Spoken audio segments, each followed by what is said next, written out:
Hello dear students, मैं हूं आपका Sahil sir and I again welcome you all at NCERT study अड्डास। बेटा, आज का हमारा जो टॉपिक रहने वाला है वो रहेगा the rise of Marathas. Class 8th का chapter number 3 the rise of Marathas. इस चैप्टर में हम ये देखेंगे कि जब मराठास जो हम पढ़ते हैं, हम देखेंगे कि उनका कंट्रीब्यूशन कैसा रहा हमारे इंडिया की हिस्ट्री में, है ना। तो चलते हैं अपने चैप्टर की तरफ और स्टार्ट करते हैं अपने चैप्टर को। उससे पहले प्यारे बच्चों, मेरे चैनल को लाइक करना, सब्सक्राइब करना और अपने दोस्तों के साथ शेयर करना मत भूलिएगा, सो डैट मुझे भी मोटिवेशन मिलती रहे और मैं आप लोगों के लिए इन फ्यूचर भी ऐसी वीडियोस कंटिन्यूसली लाता रहूं और आप लोगों के डाउट्स, आप लोगों की प्रॉब्लम्स को सॉल्व करने में आप लोगों की हेल्प करता रहूं।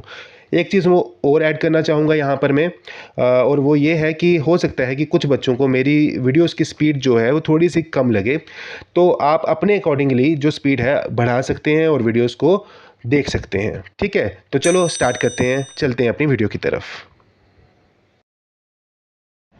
तो जब हम आपके चैप्टर को स्टार्ट करते हैं द राइज ऑफ मराठास को बेटा, तो यहाँ पर पहले एक कोट मिलता है हमारे को, जिसको किसने लिखा था? जिसको लिखा था रामचंद्र पंत अमात्य जी ने। ठीक है, रामचंद्र पंत अमात्य जी ने।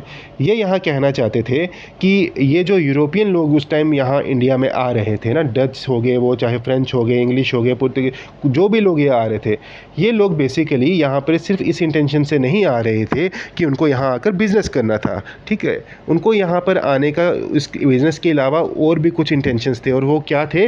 वो यहाँ आ रहे थे सो डैट वो अपनी टेरिटरी को इंक्रीज़ कर सकें, यहाँ आके कॉलोनीज़ बना सकें और अपनी टेरिटरी को इंक्रीज़ कर सकें।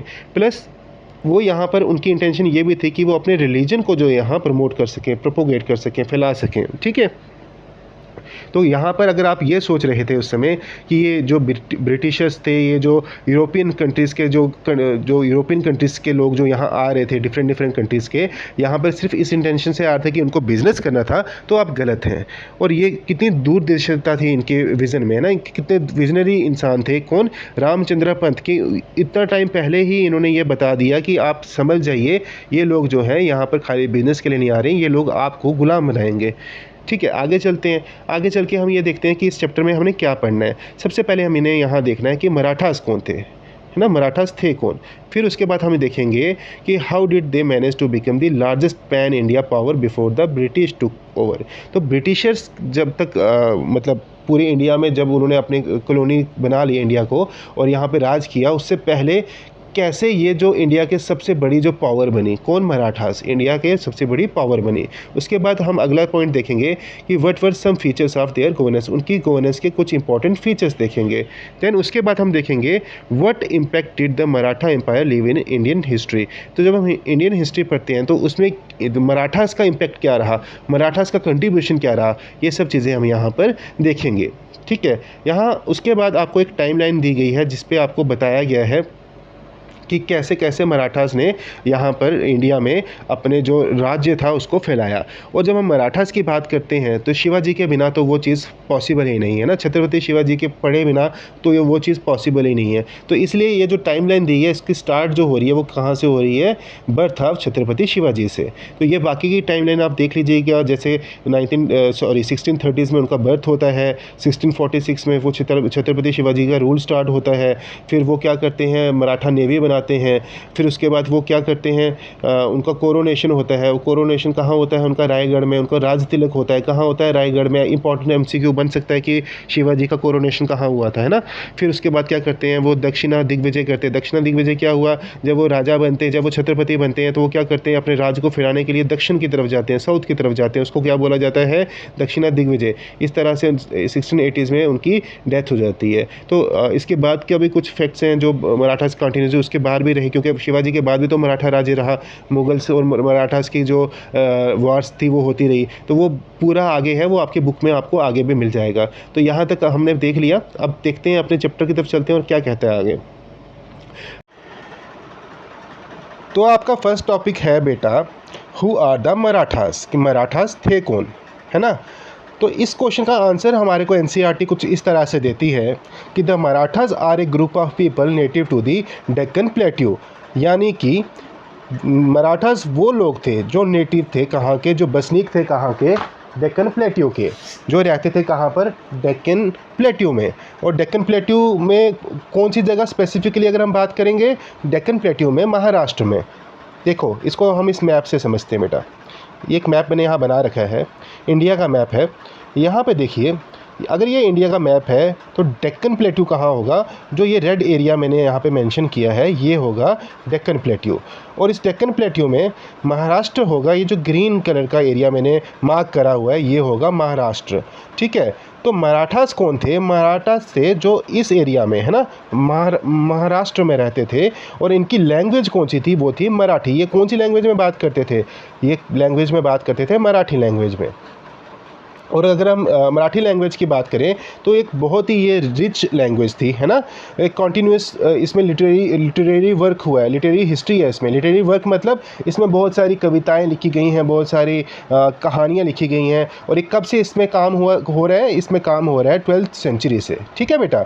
इसके बाद हम आगे बात करते हैं, तो आगे हम देखेंगे कि in this chapter we will see them rise as a powerful political entity that will alter the course of Indian history।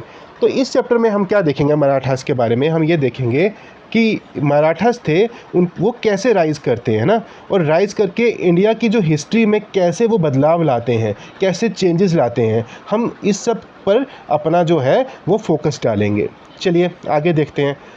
अब यहाँ ये बताता है हमें कि during the 13th century most of Maharashtra was ruled by Yadava dynasty with Devagiri present day Daulatabad as its capital, ठीक है।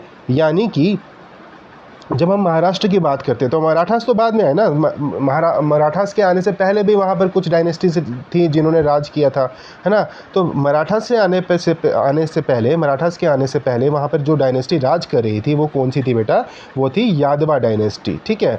और यादवा डायनेस्टी की जब हम बात करें तो इन्होंने कैपिटल कहाँ बना के रखी थी, उन्होंने बना के रखी थी देवागिरी में, दौलताबाद में। अगर आप थोड़ा सा अपने दिमाग पर फोकस करेंगे, थोड़ा सा जोर डालेंगे और सोचेंगे तो आपने दौलताबाद और कहाँ सुना था, आपने सुना था मोहम्मद बिन तुगलक के टाइम पर, है ना। मोहम्मद बिन तुगलक ने अपनी कैपिटल थी उसको शिफ्ट किया था, शिफ्ट करके कहाँ लाया था, दौलताबाद में। इसी दौलताबाद में कैपिटल किसकी थी, यादवास की। चीज़ों को रिलेट करना सीखे, है ना। हिस्ट्री को जब आप रिलेट करके पढ़ोगे तो आपको वो इंटरेस्टिंग लगेगी, आप उसको याद रख पाओगे, ठीक है।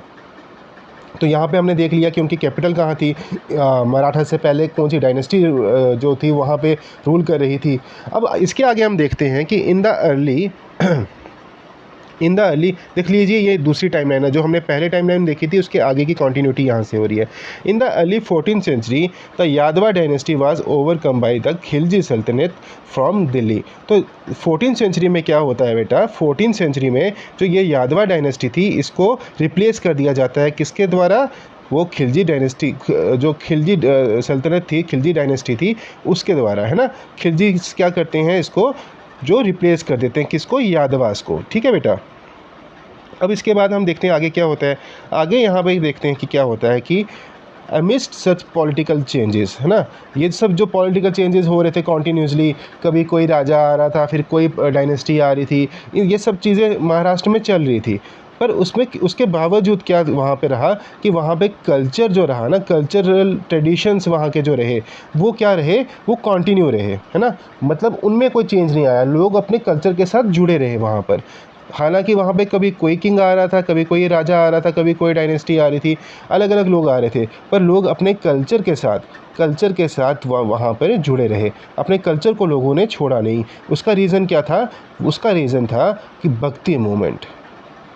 याद रखिएगा, बहुत इंपॉर्टेंट पॉइंट बता रहा हूँ मैं, भक्ति मूवमेंट क्या थी बेसिकली, है ना। भक्ति मूवमेंट थी बेसिकली कि अपने भगवान की तरफ, अपने डिवाइन की तरफ, अपनी डिटी की तरफ, मतलब अपने देवी देवता जो भी आपके हैं उनकी तरफ क्या करना, अपना डिवोशंस देना, है ना। उनकी तरफ अपना डिवोशंस देना मतलब देखो, इसको थोड़ा सा मैं आपको इलेबोरेट करके समझाना चाहूँगा क्या होता है। होता ये है कि इनिशियली वहाँ पर इंडिया में क्या था, लोग जब भगवान की तरफ जब अपना ध्यान देते थे तो वो किस तरह से ध्यान देते थे, वो आज की तरह नहीं देते थे जैसे हम भजन करते करते हैं, कीर्तन करते हैं, नाम जप करते हैं लोग। उस टाइम जब उनका फोकस था यज्ञ करना, बड़े बड़े हवन करना, है ना, बड़े बड़े मंत्रों का उच्चारण करना, और वो कोई नॉर्मल इंसान नहीं कर सकता था। वो कौन कर सकते थे? वो ब्राह्मण्स ही कर सकते थे, बड़े बड़े पंडित ही कर सकते थे। तो आम लोग जो थे वो सब चीज़ें नहीं कर सकते थे। तो बाद में यहाँ पे ये चीज़ को फोकस किया गया कि अगर आपने भगवान की तरफ अपना फोकस करना है और भगवान से जुड़ना चाहते हो, तो आपको इन बड़े बड़े यज्ञ करना, बड़े बड़े मंत्रों की ज़रूरत नहीं है। आप छोटे छोटे नाम जप से, भगवान के कीर्तन करके, भगवान के भजन करके भी आप जो है भगवान से जुड़ सकते हो। और ये जो चीज़ चेंज आया, ये आया भक्ति मूवमेंट के टाइम पर, ठीक है। इसको बोला जाता है भक्ति मूवमेंट, ठीक है बेटा। तो अब इसके बाद हमारे को ये बताता है कि ये जो भक्ति मूवमेंट की हम बात कर रहे हैं, इसका टाइम पीरियड क्या रहा। इसका टाइम पीरियड रहा 7th सेंचुरी से लेके 17th सेंचुरी तक, है ना। 7वीं शताब्दी से लेके 17वीं शताब्दी तक इसका टाइम पीरियड रहा। इसके बीच में जो भक्ति मूवमेंट था, इसका राइज हुआ, ठीक है। और इसका बेनिफिट क्या हुआ? इसका बेनिफिट ये हुआ कि अब नॉर्मल जो लोग थे, जो कॉमन पीपल थे, जिनको इतने बड़े बड़े मंत्र का उच्चारण नहीं कर सकते थे, वो अब इस मूवमेंट के साथ जुड़ने लगे और भगवान की तरफ उनका जो था, जो झुकाव था, वो होने लगा। क्यों? क्योंकि उनको लगा कि अब भगवान के साथ जुड़ना ईजी है, बड़े बड़े मंत्रों की ज़रूरत नहीं है, हम भजनों से, हम कीर्तन से, हम पोइट्री से, देखिए यहाँ पे सब लिखा है, उन्होंने डिवोशनल सॉन्ग्स बनाए, पोइट्रीज बनाई, इन सब से जो थे वो भगवान के साथ जुड़ सकते हैं। और फिर इसकी वजह से क्या हुआ, अब जो दूर दूर के एरियाज थे, ये मूवमेंट जो क्योंकि इजी थी, लोगों के लिए इजी थी भगवान के साथ जुड़ना, तो अब ये हर जगह फैलने लगा, ठीक है। आगे क्या होता है? आगे बताता है कि इन महाराष्ट्र मैनी सेंट्स, लाइक कौन कौन से सेंट्स, लाइक धनेश्वर जी, नामदेव जी, तुकाराम जी, रामदास जी, है ना। ये सब जो महान महान हस्तियां थी, इन्होंने क्या किया, इस मूवमेंट को एक्चुअल में जो बोला जाता है कि पुश करने के लिए, महाराष्ट्र की बात करें, महाराष्ट्र में किस किसने पुश किया इसको, प्रचार किस किसने किया इस जो मूवमेंट का, भक्ति मूवमेंट का, वो किया इन सब महान हस्तियों ने, ठीक है। जिसमें जैसे रामदास जी ने बहुत ज़्यादा कंट्रीब्यूट किया, रामदास जी का बहुत बड़ा रोल रहा है इसमें, तो इन सब का यहाँ रोल रहा। उसके बाद कहते हैं they help translate important text like the Upanishads, Bhagavad Gita into Marathi language, making their philosophy accessible to the people.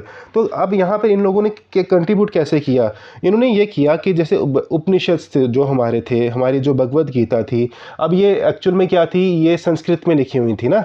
तो अब ये कॉमन लोगों के लिए ईजी नहीं था कि इनको पढ़ना, संस्कृत सबको तो आती नहीं थी। अब जो लोग पढ़े लिखे नहीं थे उस टाइम पर, उनको तो संस्कृत आती नहीं थी। तो इन्होंने क्या किया, उनको ट्रांसलेट किया किस में, लोकल लैंग्वेज में। कौन सी लैंग्वेज में? मराठी लैंग्वेज में, है ना। इससे क्या हुआ कि अब जो कॉमन लोग थे वो भी इनको पढ़ के उनके फिलॉसफी को समझ सकते थे।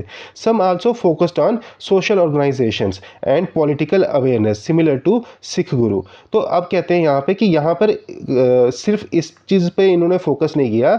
इनमें से कुछ जो महान लोग थे, उन्होंने किस किस पर फोकस किया, उन्होंने सोशल ऑर्गेनाइजेशंस पे भी फोकस किया। सोशल ऑर्गेनाइजेशन पे मतलब लोगों को इकट्ठा करने में, लोगों को एकजुट करने में, अलग अलग जो जातियाँ थी, अलग अलग कास्ट के लोगों को एक साथ करने में भी जो इनका फोकस रहा।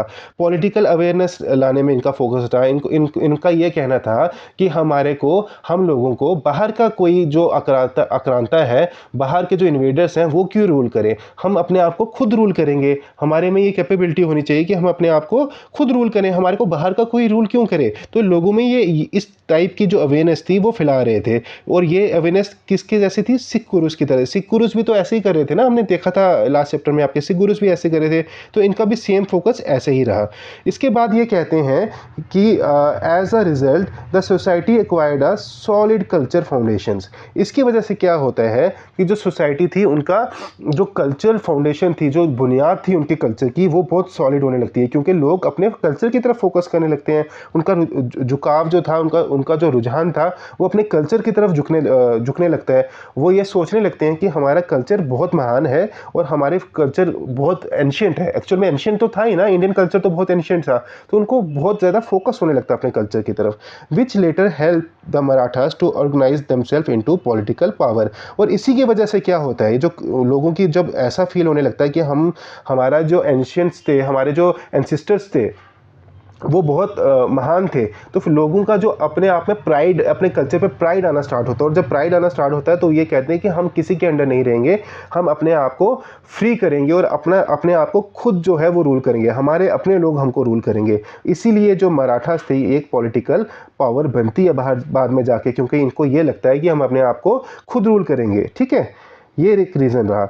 अब आगे हम देखते हैं क्या कहता है कि by the 17th century some Maratha chiefs made early attempts at establishing sovereignty. ठीक है, कि सोवेनिटी क्या होता है, आज़ादी की तरफ, है ना, इसकी तरफ जो कुछ पहले के मराठा चीफ थे उन्होंने भी कोशिश की, है ना। 17th सेंचुरी के आते आते कुछ ऐसे मराठा चीफ्स आए जिन्होंने ये कोशिश की कि वहाँ पर सोवेनिटी आए, वहाँ पे अपना जो स्वराज्य आए, अपना जो इंडिपेंडेंस आए, अपने हिसाब से हम राज्य करें। पर कहता है कि वो चीज़ सक्सेसफुल हुई नहीं, है ना, वो सक्सेसफुल नहीं हुई। क्यों सक्सेसफुल क्यों नहीं हुई, उसके बहुत सारे रीजंस रहे। पर वो सक्सेसफुल कब हुई, वो सक्सेसफुल हुई जब आए छत्रपति शिवाजी लाइमलाइट में, है ना। जब पिक्चर में कौन आते हैं, छत्रपति शिवाजी, तब ये चीज़ें सक्सेसफुल होने लगती हैं, है ना। अब ये क्या करते हैं, मराठास को इकट्ठा करते हैं, सब जो अलग अलग वर्ग के मराठास थे, अलग अलग जो क्लैंस थे मराठास के, उन सबको इकट्ठा करके वो बोलते हैं कि हम लोगों को क्या करना है, अब इकट्ठे होकर साथ में जो है इन विदेशियों के खिलाफ लड़ना है। ठीक है बेटा, यहाँ तक हमको समझ आ गया। अब हमने आगे क्वेश्चन आता है कि हम ये सब तो हमने देख लिया, अब हम देखेंगे शिवाजी कौन थे, शिवाजी के बारे में हम पढ़ेंगे। ठीक है बेटा, तो शिवाजी के बारे में जब हम पढ़ते हैं तो हमारे को ये पता चलता है कि 1630 में शिवाजी का जन्म होता है भोंसले क्लैन में। और किसके घर में, शाहजी और जीजाबाई के घर में। उनके पिताजी का नाम था शाहजी और माताजी का नाम था जीजाबाई। शाहजी जो थे वो एक्चुअल में काम करते थे डेक्कन सल्तनत के लिए, है ना। उस टाइम देखिए मैक्सिमम जो मराठास थे ना वो डेक्कन सल्तनत के लिए काम करते थे, क्योंकि मराठास कौन थे, मराठास थे तो एक्चुअल वॉरियर्स, है ना, वॉरियर्स थे। तो वो कहीं तो काम करेंगे, वो तो मेनली काम किसके लिए कर रहे थे, डेक्कन सल्तनत के लिए कर रहे थे। तो इनके पिताजी भी जो थे वो डेक्कन सल्तनत के लिए काम करते थे, और इस वजह से वो घर से दूर रहते थे, मैक्सिमम टाइम में वो घर से दूर ही होते थे। तो पर उनकी जो ज़मीन थी, उनकी जागीर जो थी, जागीर क्या होता है, जागीर की आपकी डेफिनेशन यहाँ दी गई है, पर आपको सिंपल लैंग्वेज में बताऊँ, उनका जो घर बार था, है ना, प्रॉपर्टी थी, वो कहाँ पर थी, वो थी पुणे में। तो अगर उनकी जो घर बार पुणे होगा तो ऑब्वियस सी बात है जो उनकी फैमिली होगी वो कहाँ रह रही होगी, वो पुणे में रह रही होगी। तो इसलिए कहते हैं कि छत्रपति जी शिवाजी जो थे उनका जो परवरिश थी वो कहाँ पर होती है, वो होती है पुणे में। और कौन करता है उनकी परवरिश, उनकी माता जी जीजाबाई, ठीक है, वो करती हैं। और उनके अलावा कुछ और ट्रस्टेड ऑफिशियल्स थे, कुछ और ऑफिसर्स थे उनके मतलब शिवाजी के जो पिताजी थे शाहजी, उनके जो कुछ काफ़ी ऑफिसर्स थे वो उनकी परवरिश करते हैं। ठीक है, और जब इनकी परवरिश वहाँ हो रही होती है तो कहते हैं इनकी माता जी इनको काफ़ी अच्छी जो से संस्कार देती हैं, काफ़ी अच्छी इनको एजुकेशन वहाँ मिलती है ना, एजुकेशन काफ़ी अच्छी मिलती है, संस्कार काफ़ी अच्छे मिलते हैं, जिसकी वजह से ये काफ़ी ज़्यादा संस्कारी जो होते हैं शिवाजी बड़े होके बनते हैं।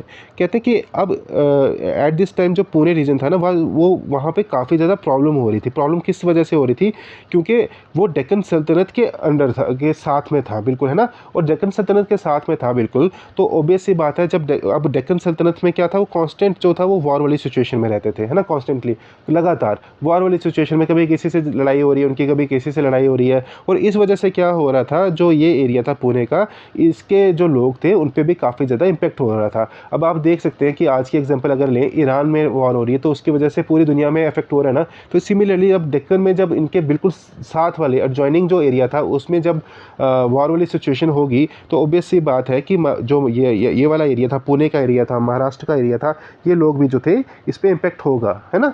और यहाँ पे मैंने आपको पहले बताया था मराठास मैक्सिमम किसके साथ काम करते थे, वो करते थे डेक्कन सल्तनत के लिए काम।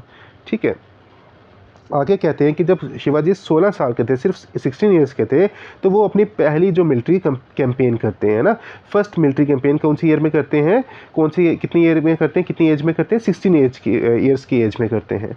और वो क्या करते हैं बेसिकली, वो ये करते ये हैं कि पुणे रीजन में कुछ ऐसे फोर्ट्स थे, कुछ ऐसे किले थे जो अनऑक्युपाइड थे, है ना, जो जिनको निगलेक्ट कर दिया गया था, जिन पर किसी का फोकस नहीं था।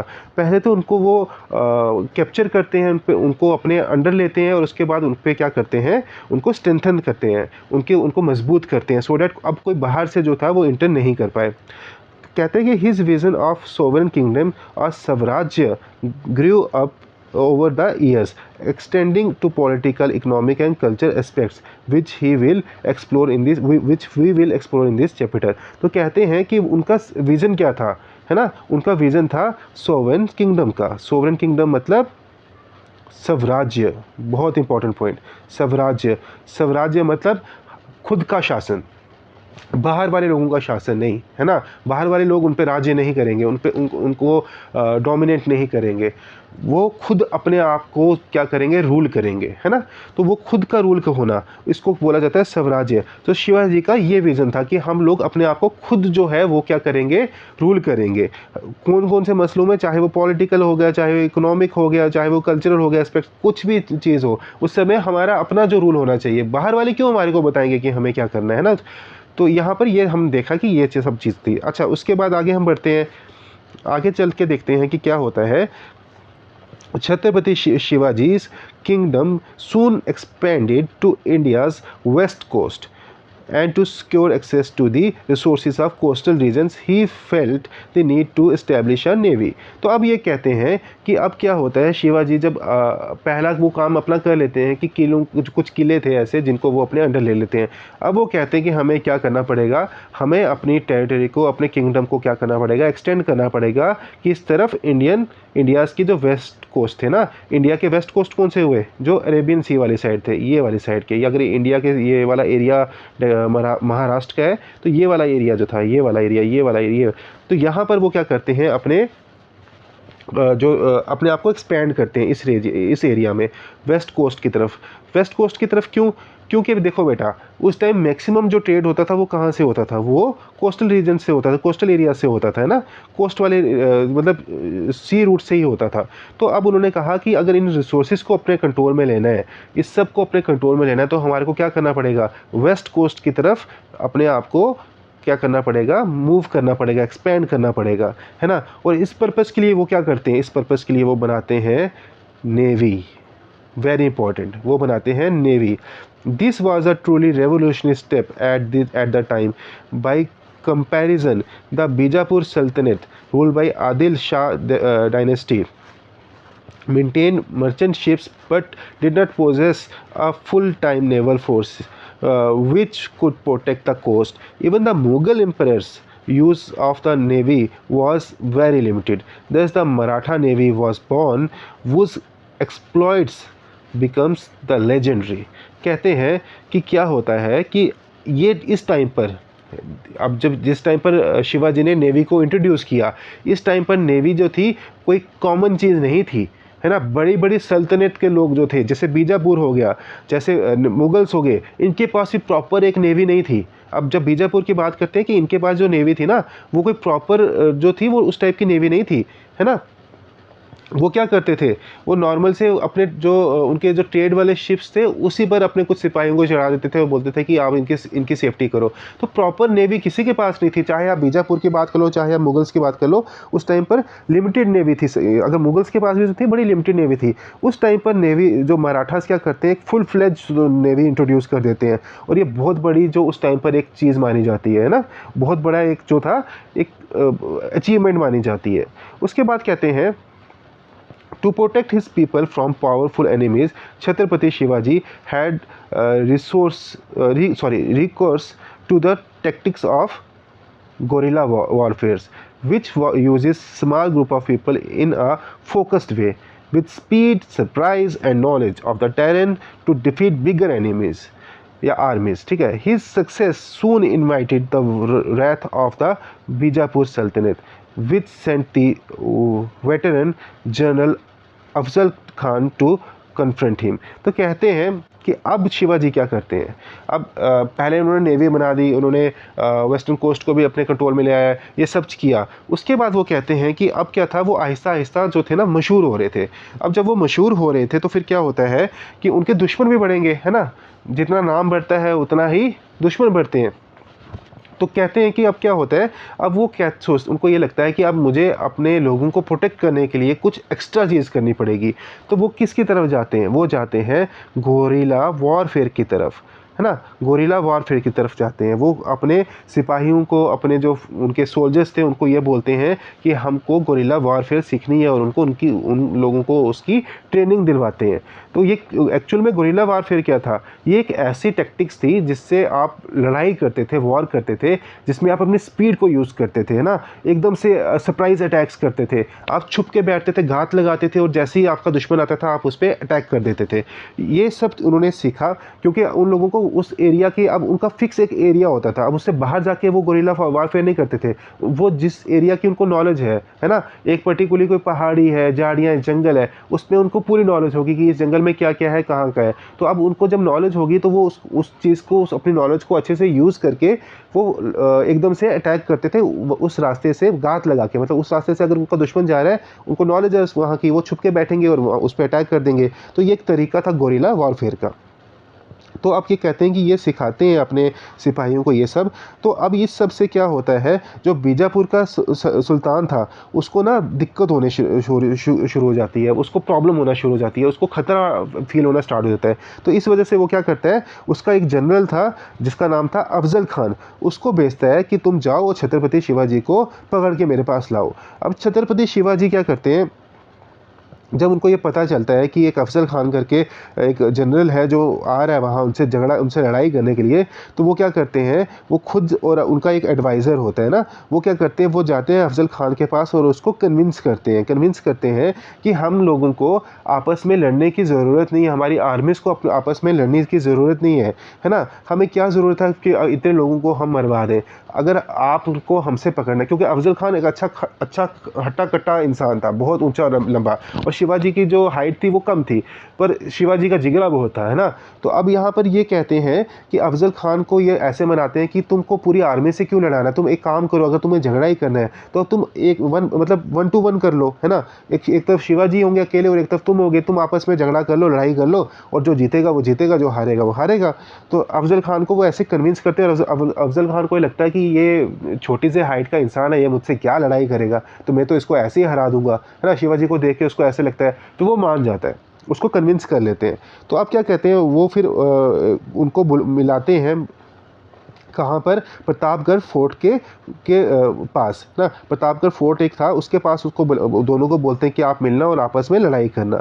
तो वो वहाँ आते हैं, और वहाँ आसपास में काफ़ी घना जंगल था, है ना। जैसे फॉर एग्जांपल ये समझ लीजिए, ये फोर्ट है, प्रतापगढ़ का फोर्ट, और बाकी आगे पीछे जो था ये जंगल था। तो यहाँ पर इनको बोलते हैं कि आप आपस में आके जो है 1 to 1 फाइट कर लो। तो अब यहाँ पर ये मिलते हैं, तो देर छत्रपति शिवाजी किल्ड अफजल खान। अब यहाँ पर क्या होता है, शिवाजी जो होते हैं छत्रपति जी, वो अफजल खान का गरुड़ तोड़ते हैं और उसको मार देते हैं, हराते हैं और उसको मार देते हैं। जब उसको मारते हैं तो फिर क्या होता है, अब ये तो जंगल जो हमने देखा था इस जंगल में क्या होता है, गोरिल्ला वारफेयर तो इनकी आर्मी ने, मराठास ने सीखी थी। तो अब अफजल खान की आर्मी भी तो अकेला तो आया था, लड़ाई तो 1 to 1 कर रहा था, पर आर्मी तो यहाँ पर आगे पीछे थी ना इनकी खड़ी।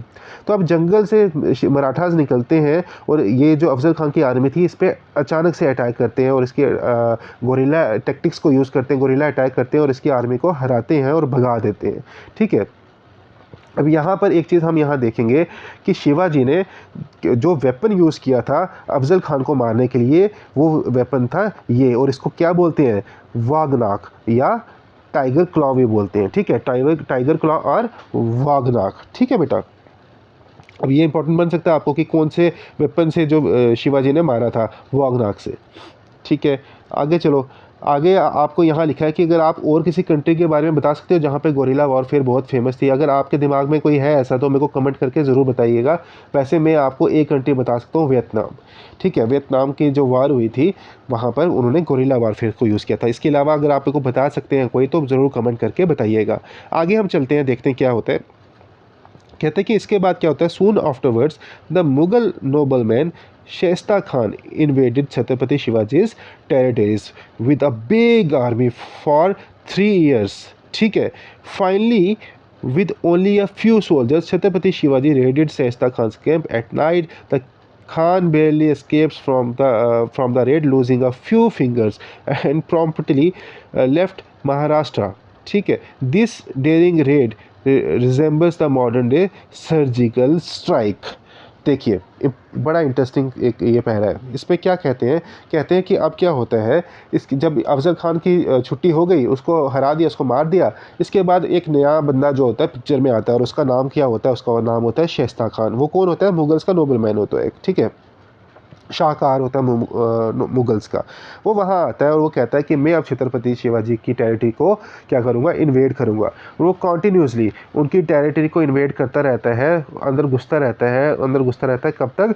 3 साल तक, क्योंकि उसके पास आर्मी बहुत बड़ी होती है, बहुत बड़ी आर्मी होती है। तो 3 साल तक वो क्या करता है, वो उनकी टेरिटरी के अंदर घुसता रहता है, घुसता रहता है, घुसता रहता है। बहुत लंबी वॉर होती है। तो कहते हैं फिर शिवाजी एक दिन ना परेशान होकर क्या करते हैं, एक प्लान बनाते हैं और अपने कुछ जो उनके भरोसे वाले जो लोग थे उनको बुलाते हैं और उनको कहते हैं कि हम क्या करेंगे, अब हम इन पे अटैक करेंगे। तो लोग बोलते हैं हम अटैक कैसे करेंगे, इनके पास इतनी बड़ी आर्मी है, ये ऑलरेडी हमारी इतनी जो टेरिटरी के अंदर घुस गए हुए हैं, तो हम इन पे अटैक कैसे करेंगे। तो ये कहते हैं हम ऐसा करेंगे, जब ये रात को सोया होगा तब हम इस पे अटैक करेंगे। तो यहाँ पर शिवाजी वही करते हैं कि रात के टाइम पे, अब इनका एक जगह कैंप होता है ना, ये जो शाइस्ता खान होता है, इन्होंने एक जगह कैंप्स लगाए, अपने कैंप लगाए होते हैं रात को। तो एक कैंप लगाकर ये रात को सो रहे होते हैं। तो शिवाजी के जो आर्मी होती है, सोल्जर्स होते हैं, वो अटैक करते हैं इस पर और यहाँ पर इनके सोल्जर्स को मारते हैं। और कहते हैं कि ये जो इनका खुद जो शाइस्ता खान था, ये भी जहाँ सोया हुआ था, इसके टेंट में घुसते हैं और तलवार से जब इसको मारने लगते हैं तो अपने बचाव में अपना हाथ आगे करता है और इसकी उंगलियाँ कट जाती हैं। और ये उंगली, कटी हुई उंगलियाँ लेके ये वहाँ से भागता है और इस तरह से भागता है कि वो वापस पीछे देखता भी नहीं है। और कभी उसके बाद वो महाराष्ट्र की तरफ या महाराष्ट्र के नाम की तरफ वो सोचता भी नहीं है, है ना। और ये जो चीज़ हमने देखी कि रात को इन्होंने अचानक से अटैक किया इन पे, अगर हम इसके बारे में देखें और आजकल के हम जो सर्जिकल स्ट्राइक्स के बारे में देखें, तो ये काफ़ी ज़्यादा सिमिलर है ना, काफ़ी ज़्यादा सिमिलर है। अच्छा जी, आगे बात करते हैं। आगे क्या कहता है कि as a retaliatory action for the 3-year long wave of attacks, Chhatrapati Shivaji sacked Surat, a wealthy port city of the Mughal Empire.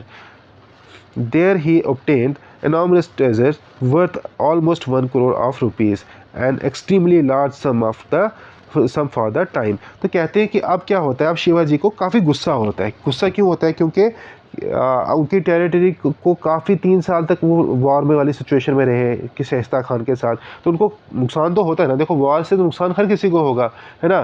Financial नुकसान भी होता है, लोगों की जान भी जाती है, सब होता है। तो उनको काफ़ी गुस्सा था इस चीज़ का। तो इसका बदला लेने के लिए वो क्या करते हैं, वो सूरत पर अटैक करते हैं। और सूरत बेसिकली क्या था, सूरत था मुग़ल एम्पायर के अंडर, ठीक है। और सूरत बहुत ज़्यादा एक अमीर वेल्दी एक सिटी मानी जाती थी। क्यों? क्योंकि पोर्ट सिटी थी। मैंने आपको बताया कि ट्रेड जो होता था मैक्सिमम पोर्ट सिटी से होता था।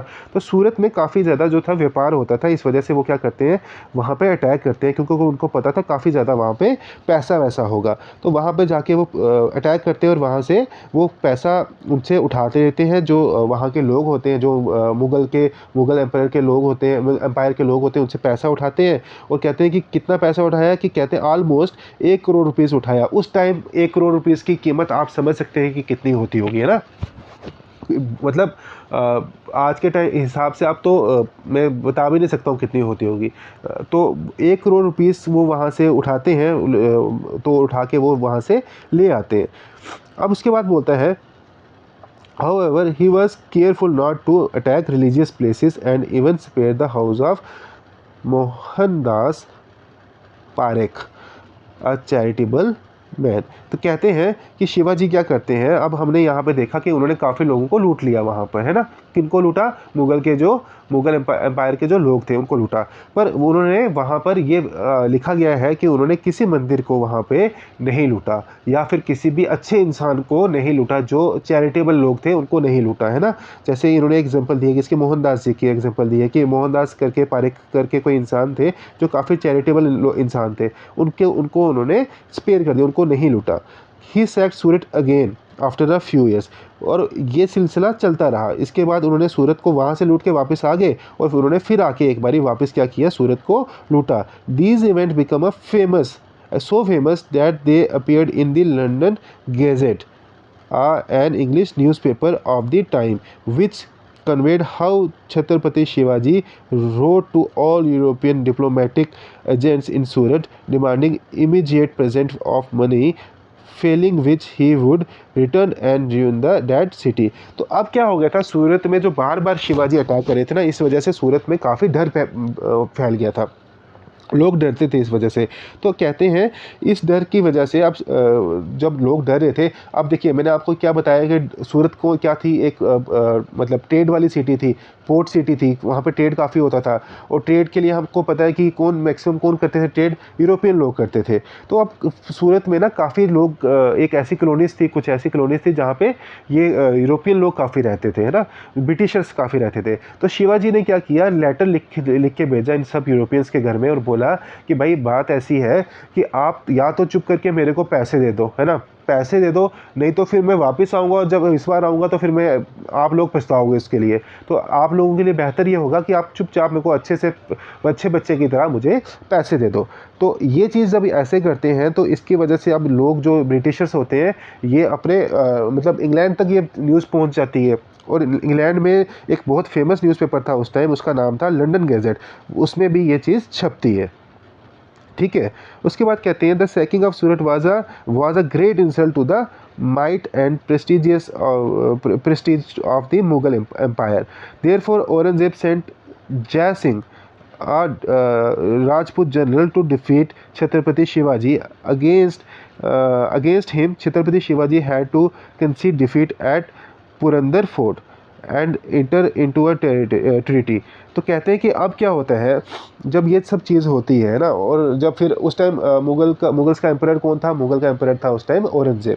जब औरंगजेब को ये पता चलता है कि ऐसे ऐसे जो है मराठास ये सब कारनामे कर रहे हैं, मेरी सिटीज़ को लूट रहे हैं, मेरे जनरल्स को हरा रहे हैं, मेरे नोबलमैन्स को हरा रहे हैं, तो वो क्या करता है, बड़ा गुस्सा आता है और वो क्या करता है, वो कहता है कि अब इस बंदे को हराने के लिए, है ना, इस शेर को हराने के लिए, कौन शेर, छत्रपति शिवाजी को हराने के लिए उनको भी कोई और बबर शेर चाहिए होगा, उसको भी कोई और शेर चाहिए होगा, नॉर्मल इंसान की बस की बात नहीं है। इसलिए वो क्या करते हैं, एक जनरल को भेजते हैं, और राजपूत जनरल था, उनका नाम था जय सिंह। और जब जय सिंह जाता है वहाँ पर, वो शिवाजी से वार करता है, उस वार में शिवाजी हार जाते हैं। ठीक है, अब शिवाजी जब हारते हैं तो फिर क्या होता है, उनके साथ एक ट्रीटी साइन की जाती है, मतलब एक समझौता किया जाता है। ठीक है, समझौता किया जाता है उनके साथ, शिवाजी के साथ। और शिवाजी को समझौते में ये बोला जाता है कि अब आपको क्या करना पड़ेगा, अपने किंगडम का एक साइज़ जो है, एक पार्ट जो है वो हमें देना पड़ेगा, है ना, जो आपका एम्पायर है, जो आपका किंगडम है, उसका एक पार्ट जो है हमें देना पड़ेगा। अगर आपका इतना राज्य है जो जहाँ पे आप राज करते हो, एक पार्ट जो है आपको मुगल्स को देना पड़ेगा। और क्या करना पड़ेगा, दूसरी चीज़, अपने बेटे संभाजी को क्या करना पड़ेगा, कन्विंस करना पड़ेगा कि वो मुगल एम्पायर के अंदर जो है सर्विस करें, है ना, मुगल एम्पायर के अंदर सर्विस करें, सो डैट उन पर सबकी नज़र रहे।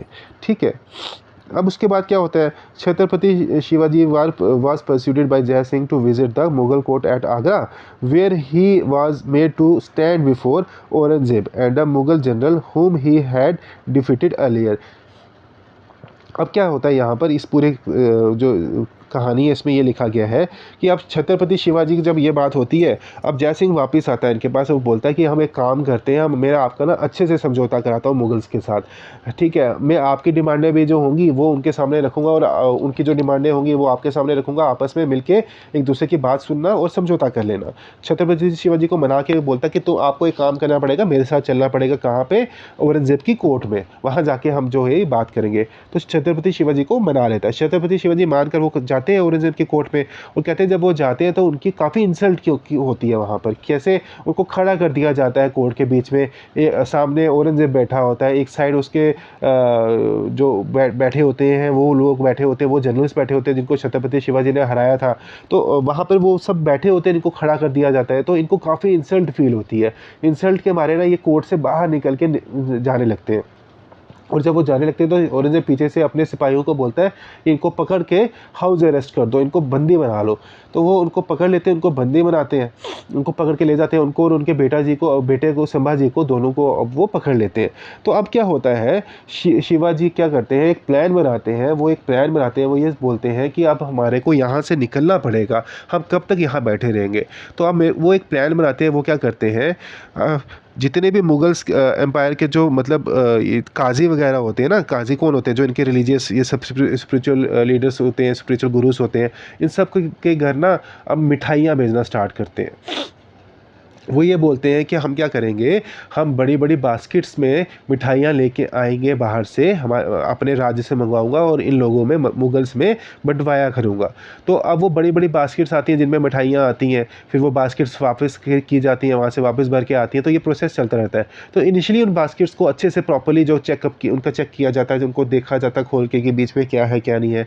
बट आहिस्ता आहिस्ता आहिस्ता आहिस्ता जो था, सिपाही इसकी चीज़ के साथ क्या करते हैं, वो हैप्चुअल हो जाते हैं इस चीज़ से, और वो चेक करना बंद कर देते हैं। तो शिवाजी इस चीज़ को देखते रहते हैं, जब वो नोटिस करते रहते हैं कि वो अब जो है सिपाही इसको चेक नहीं करते हैं। तो एक दिन क्या करते हैं, वो अपने बेटा संभाजी के साथ उन्हीं बास्केट में बैठते हैं जिनमें मिठाई आई होती है, और उनमें बैठ के वो वहाँ से निकल जाते हैं, और सिपाही तो चेक कर नहीं रहे होते हैं, और इस तरह से छत्रपति शिवाजी वहाँ कोर्ट से भाग जाते हैं, और उसके बाद वो औरंगजेब के हाथ में कभी भी नहीं आते हैं। ठीक है बेटा, यहाँ तक हमने ये देख लिया, तो आगे देखते हैं अब क्या है आगे। तो फिर कहते हैं कि कुछ सालों के बाद कौन सी ईयर में, 1674 में छत्रपति शिवाजी का राज तिलक होता है ना, कोरोनेशन होती है। और कैसे होती है, प्रॉपर वैदिक राइट्स के साथ, मंत्र उच्चारण करके, सब इस तरीके से रिलीजियस तरीके से जो होती है, उनका क्या किया जाता है, उनको राज तिलक होता है उनका। ठीक है, वो रायगढ़ में मैंने आपको बताया ही था, कौन सी जगह पे, रायगढ़ में। और उनको टाइटल दिया जाता है, टाइटल क्या दिया जाता है, श्री राजा शिवा छत्रपति। ठीक है, श्री राजा शिवा छत्रपति, उनको ये टाइटल दिया जाता है।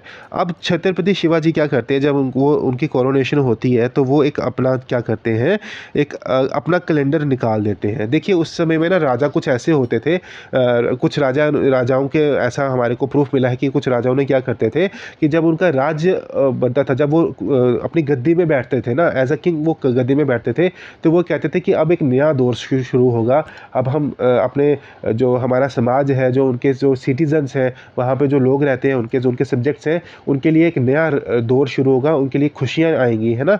तो वो क्या करते हैं, अब नया दौर शुरू होगा, इसलिए हम क्या करेंगे, एक नया कैलेंडर बनाएंगे, आज से एक नया कैलेंडर बनेगा। तो वो एक नया कैलेंडर निकालते हैं, शिवाजी भी अपना एक नया कैलेंडर निकालते हैं, और उसका नाम क्या रखते हैं, राज्य अभिषेका शाखा। ठीक है, राज्य अभिषेका शाखा। ठीक है, उसके बाद कहते हैं after this Chhatrapati Shivaji embark upon a conquest of the south, also refer to as Dakshina Digvijay. तो अब इसके बाद शिवाजी क्या करते हैं, अब कहते हैं कि हमारे को क्या करना है, अब अपनी टेरिटरी को एक्सटेंड करना है, और किस तरफ एक्सटेंड करना है, साउथ की तरफ। ठीक है, साउथ की तरफ एक्सटेंड करना है, और वो जब साउथ की तरफ निकलते हैं तो उस चीज़ को बोला जाता है दक्षिणा दिग्विजय। ठीक है, अब यहाँ पर क्या था, बेसिकली कुछ ऐसी एरियाज़ थे, जैसे तमिलनाडु का बताया इन्होंने, और इन्होंने कुछ एरियाज़ कर्नाटका का बताया, जहाँ पर ना प्रॉपरली डिफेंड नहीं किया गया था, जिनको जो बड़े वीक एरिया थे, वहाँ पर जाके पहले ही अपने आप कैप्चर करते हैं और उन एरियाज़ को अपने अंडर लेते हैं। This southern extension later gave the Marathas great strategic depth against the Mughal invasion. अब जब वो साउथ की तरफ आगे थे, तो अब मुगल्स के लिए यहाँ तक पहुँचना थोड़ा सा मुश्किल और ज़्यादा हो गया, है ना। पहले उनको बीच में काफ़ी ज़्यादा टेरिटरीज को क्रॉस करना पड़ता और फिर यहाँ तक आना पड़ता, तो इसलिए इनको मराठास को इसका थोड़ा ज़्यादा बेनिफिट हुआ। ठीक है, उसके बाद कहते हैं while in south Chhatrapati Shivaji forbade the Dutch from trading slaves. तो अब कहते हैं कि उस टाइम ना जो हम ये लोग थे, यूरोपियंस थे, ये लोग काफ़ी ज़्यादा क्या करते थे, स्लेव्स का ट्रेड करते थे। यहाँ के लोगों को, इंडिया के लोगों को ले जाते थे और वहाँ जाके बेचते थे, अपनी कंट्रीज़ में या यूरोपियन कंट्रीज़ में बेचते थे, एज अ स्लेव बेचते थे। तो कहते हैं कि उस टाइम पे और किसी राजा ने या एम्परर ने आवाज़ नहीं उठाई इसके अगेंस्ट में। तो छत्रपति शिवाजी पहले इंसान थे जिनको ये बात चुभी और उन्होंने इस चीज़ के अगेंस्ट आवाज़ उठाई, और इस चीज़ से पता चलता है कि छत्रपति शिवाजी के लिए यहाँ के लोग जो थे वो कितने मैटर करते थे, है ना, कितने मैटर करते थे। और उसके बाद उन्होंने डचेस को रोक दिया कि ये ऐसा कोई ट्रेड आप नहीं करोगे। ठीक है, ये आपको मैप में बताया कि उन्होंने टेरिटरी अपनी एक्सटेंड कहाँ की है, जहाँ जहाँ ये ऑरेंज कलर है। तो उसके बाद आगे हम देखते हैं, कहते हैं कि a fever claimed Chhatrapati Shivaji's life when he was 50 years के जब वो थे, तो उनकी क्या होती है, डेथ हो जाती है ना। एक बुखार आता है जिसकी वजह से उनकी डेथ हो जाती है। He was a master strategist and a true visionary, and with in his life time his exploit had made legendary across India and beyond. European compared him with great general like Alexander and the चलो अब यहाँ तक देखते हैं। कहता है कि उनकी डेथ तो हो गई, चलो ठीक है, पर आज तक उनको याद किया जाता है। क्यों किया जाता है? कुछ तो क्वालिटी रही होगी, क्योंकि वो एक बहुत अच्छे मास्टर स्ट्रेटेजिस्ट थे, है ना, बहुत अच्छे स्ट्रेटेजीज बनाते थे, वो बहुत विजनरी थे, दूरदर्शी थे, ठीक है। उनके अपनी लाइफ टाइम में उन्होंने ऐसे ऐसे कारनामे किए हैं जिनकी वजह से उनको बहुत जो थी प्रसिद्धि मिली है, उनको बहुत मशहूर हुए इस वजह से, है ना। और इतने वो फेमस थे अपने टाइम पीरियड में कि जो यूरोपियन लोग थे, जो इंडियंस से नफ़रत करते थे, उनको उनको वो गुलाम समझते थे, वो भी जो छत्रपति शिवाजी को किससे कंपेयर करते थे? वो करते थे अलेक्जेंडर से, ठीक है। उसके बाद कहते हैं कि बुंदेला का प्रिंस थे छत्रसाल, राजपूत होते हैं ये भी, तो छत्रसाल थे बुंदेला प्रिंस। ये इतने इंस्पायर हुए छत्रपति शिवाजी से कि उन्होंने भी उनके नक्शे कदम पे चलते हुए अपने आप को इंडिपेंडेंट, जो अपने किंगडम को इंडिपेंडेंट अनाउंस कर दिया। और उसका नाम क्या था? बुंदेलखंड को इंडिपेंडेंट अनाउंस कर दिया। किससे? जो ये थे मुगल्स थे, है ना, मुगल्स के अंडर से उन्होंने अपने आप को इंडिपेंडेंट अनाउंस कर दिया। कहते थे famous Hindi poet Bhushan specially came to Maharashtra to meet Chhatrapati Shivaji and compose poems in his praise, some of which remains famous of this time. तो एक बहुत फेमस पोइट हुआ करते थे उस टाइम पर, भूषण नाम था इनका। कहते हैं कि वो स्पेशली आते हैं छत्रपति शिवाजी से मिलने के लिए, और उनकी उनकी वाहवाही में, उनकी प्रसिद्धि में क्या करती हैं, कुछ पोइम्स लिखते हैं, वो कुछ पोइम्स गाते हैं वो, जो कि कुछ उनमें से कुछ पोइम्स आज भी जो हैं काफ़ी ज़्यादा फेमस है। ठीक है बेटा, अब चलते हैं हम अपने अगले टॉपिक की तरफ, इसको देखते हैं क्या कहता है ये। तो यहाँ पर ये लिखा गया है the Marathas after the Chhatrapati Shivaji. तो अब छत्रपति शिवाजी की देहांत के बाद, उनकी डेथ के बाद मराठास की क्या स्टेटस रहा, है ना, क्या कंडीशन हुई, तो वो हम यहाँ पर अब देखेंगे, ठीक है। तो अब छत्रपति शिवाजी महाराज की जब डेथ होती है तो उसके बाद मराठास का क्या सिस्टम रहा, हम यहाँ पर ये देखने वाले हैं। तो ये बताया जाता है कि शिवाजी महाराज जी जो थे, उनके दो बेटे थे, एक थे संभाजी महाराज और दूसरे थे राजा राम जी, ठीक है। अब जब उनकी डेथ होती है शिवाजी महाराज की, तो उनके जो बेटे थे संभाजी, उनको बनाया जाता है नया छत्रपति। अब छत्रपति उनको बना दिया जाता है, वो काफ़ी ज़्यादा ऑब्स्टेकल्स क्रिएट करते हैं मुगल्स के लिए, मुगल्स के नाक में वो भी बहुत ज़्यादा दम कर देते हैं, काफ़ी प्रॉब्लम क्रिएट करते हैं। तो वो अब मराठा जो थे ना, क्योंकि मुगल्स को क्या करना था, डेक्कन की तरफ आना था, उनको अपना जो एम्पायर था उसको एक्सपैंड करना था, और एक्सपैंड करके डेक्कन की तरफ आना था। और डेक्कन में आने के लिए उनके रास्ते में जो सबसे बड़ी रुकावट थी, जो ऑब्स्टेकल थे, वो कौन थे? मराठास थे। बट आहिस्ता आहिस्ता जो औरंगजेब था उनका एम्परर मुगल्स का, उस टाइम तो हमने पढ़ा इसके बारे में, तो औरंगजेब आहिस्ता आहिस्ता क्या करता है, डेक्कन को जीतने लगता है। और स्टार्ट जैसे वो करता है बीजापुर से करता है, बीजापुर के और गोलकंडा के जो सल्तनट्स होती हैं उनको अपने कंट्रोल में ले लेता है, ठीक है। उसके बाद फिर एक वॉर में वो संभाजी को भी पकड़ लेता है, और संभाजी को जब पकड़ता है तो उनको काफ़ी ज़्यादा ब्रूटली जो है वो मारता है, वो, है ना, उनकी डेथ हो जाती है संभाजी महाराज की। तो उसके बाद जब संभाजी की भी डेथ हो जाती है तो फिर वो क्या करता है, मराठास की जो कैपिटल थी रायगढ़, है ना, उसको वो कैप्चर कर लेते हैं। अब वो मराठास की कैपिटल को भी कैप्चर कर लेते हैं। पर इसका मतलब ये नहीं था कि मराठास हार गए, यहाँ पर ये बात दिमाग में रखना। उसने ज़रूर जो संभाजी को मतलब एग्जीक्यूट कर दिया, बट इसका मतलब ये नहीं था कि वो मराठास वहाँ पर हार गए। कैसे, हम देखते हैं आगे। कहते हैं कि अब संभाजी के बाद नया छत्रपति आ जाता है, और वो कौन होता है? राजा राम जी, ठीक है, राजा राम जी। अब राजा राम जब आते हैं, नए छत्रपति बनते हैं, तो वो क्या करते हैं, वो गिंगी एक जो तमिलनाडु की तरफ ना, तमिलनाडु की तरफ वो चले जाते हैं। वहाँ जाकर वो क्या करते हैं, अब एक्चुअल में क्या होता है, अब वो मुगल्स के हमने पहले पढ़ा था ना, हम देखो कितने विजनरी थे छत्रपति शिवाजी, कि उन्होंने क्या किया था कि साउथ की तरफ अपने आप को, अपनी जो एम्पायर था उनका, जो किंगडम था, उसको एक्सपेंड किया था। उससे हमने उसी टाइम देखा था कि उसका क्या हुआ था, जो मुगल्स की उनकी रीच नहीं हो पाई थी, मतलब रीच कम हो गई थी मराठास तक। क्यों? क्योंकि जो साउथ का एरिया था, सदर्न एरिया था, तमिलनाडु था, कर्नाटका था, ये दूर पड़ रहा था उनके एम्पायर से। तो अब उनके बेटे क्या करते हैं, जो राजा राम थे, जो नए छत्रपति बने थे, वो चले जाते हैं साउथ की तरफ, मेनली तमिलनाडु वाली साइड। तो अब क्या होता है, मुगल के और मराठा की जो वॉर्स होती हैं, जो कन्फ्लिक्ट्स होते हैं, वो साउथ इंडिया में भी होने स्टार्ट हो जाते हैं। तो मराठास जो होते हैं उनके जो किले होते हैं ना वो काफ़ी ज़्यादा मतलब माने जाते थे उस टाइम कि काफ़ी ज़्यादा वो स्ट्रॉन्ग थे, है ना, काफ़ी ज़्यादा स्ट्रेंथ प्रोवाइड करते थे मराठास को। और इनकी जब वार्स होती हैं, जब मुगल्स की और मराठास की वार होती है, काफ़ी वार्स होती हैं, उसके बाद जो वार्स होती हैं उनमें मेनली जो अपर हैंड रहता है वो किसका रहता है, अपर हैंड रहता है जो वो रहता है मराठास का। ठीक है। उसके बाद औरंगज़ेब क्या करता है, देखिए औरंगज़ेब ने बहुत कोशिश की, अपनी पूरी ज़िंदगी लगा दी उसने कि वो क्या कर सके, डेक्कन वाली साइड या साउथ इंडिया में अपने एम्पायर को फैला सके, मराठास को पूरी तरीके से कम्प्लीटली ख़त्म कर सके। बट वो अपनी ज़िंदगी में कभी भी ये अचीव नहीं कर पाया और वो वहीं पर मर जाता है। डेक्कन में लड़ाई करते करते ही इवेंचुअली वो लास्ट में उसकी डेथ हो जाती है, पर वो मराठास को कम्प्लीटली कभी भी हरा नहीं पाता है ना।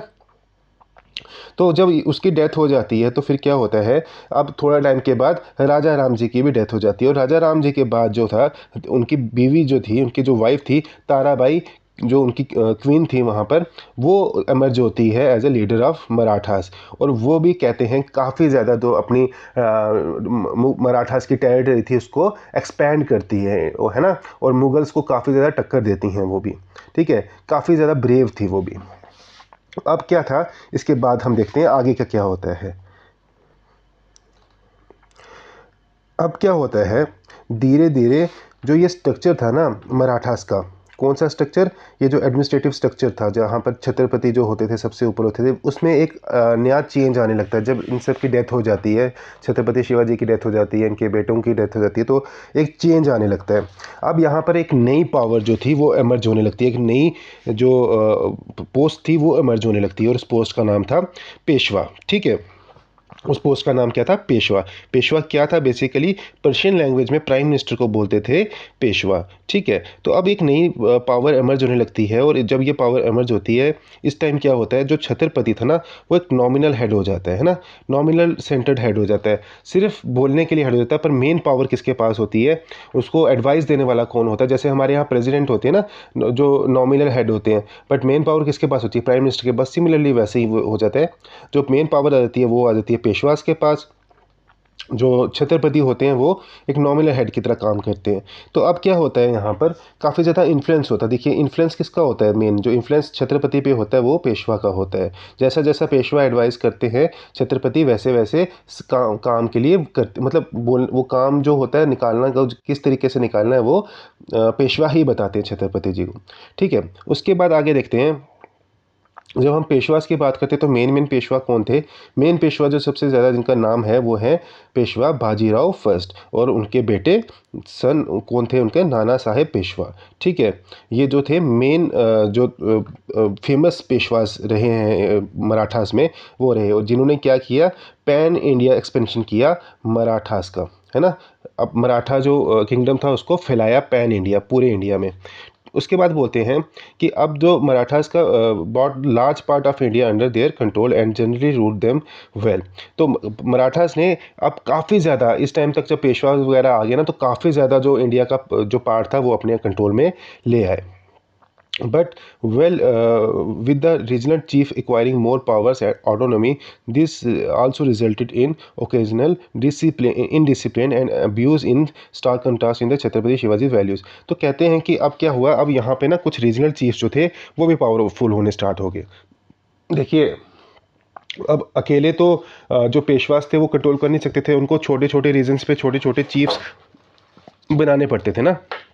तो जो ये चीफ बना रहे थे ना, अब आहिस्ता आहिस्ता क्या करते हैं, हर कोई जब चीफ बनाते हैं, हमने मुगल्स में भी देखा था कि क्या होता है कि जब आप छोटे छोटे एरियाज़ में अलग जनरल्स बनाते हो, गवर्नर्स बनाते हो, चीफ्स बनाते हो, तो वो एक टाइम आने पर अपने आप को ज़्यादा पावरफुल बनाने के लिए क्या करते हैं, वो कभी कभी रिवॉल्ट कर देते हैं। तो यहाँ पर भी ऐसे होने लगा कि अब जो छोटे छोटे एरियाज़ के जो चीफ थे वो लालच में आके क्या करते थे, रिवॉल्ट करते थे या फिर कुछ ऐसी हरकतें करते थे, और वो उससे क्या होता था, इनडिसिप्लिन क्रिएट होता था, है ना, इनडिसिप्लिन क्रिएट होता था। और कभी कभी तो ऐसा होता था कि कुछ चीफ ऐसी हरकतें भी कर देते थे जो बिल्कुल अपोजिट होती थी किसकी, छत्रपति शिवाजी की वैल्यूज़ के, जो छत्रपति शिवाजी के सिद्धांत थे, जो उनके संस्कार थे, जो उनकी सोच थी, उसके बिल्कुल अगेंस्ट हो जाती थी वो चीज़ें।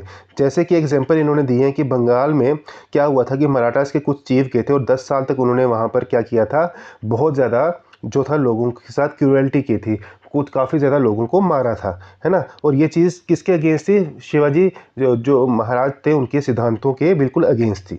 अब उसके बाद हम देखते हैं यहाँ पर कि क्या होता है। In their northward expansion the Maratha briefly control the areas of Lahore, Attock and even Peshawar. तो कहते हैं कि अब यहाँ से आप अंदाज़ा लगा सकते हो कि कहाँ महाराष्ट्र और कहाँ इन लोगों ने, जो मराठास थे, इन्होंने लाहौर, अटोक और पेशावर तक, पेशावर कहाँ, लास्ट अफगानिस्तान के पास जाके, है ना, पाकिस्तान में, यहाँ पर जाके इन्होंने अपने जो किंगडम था इसको फैला दिया।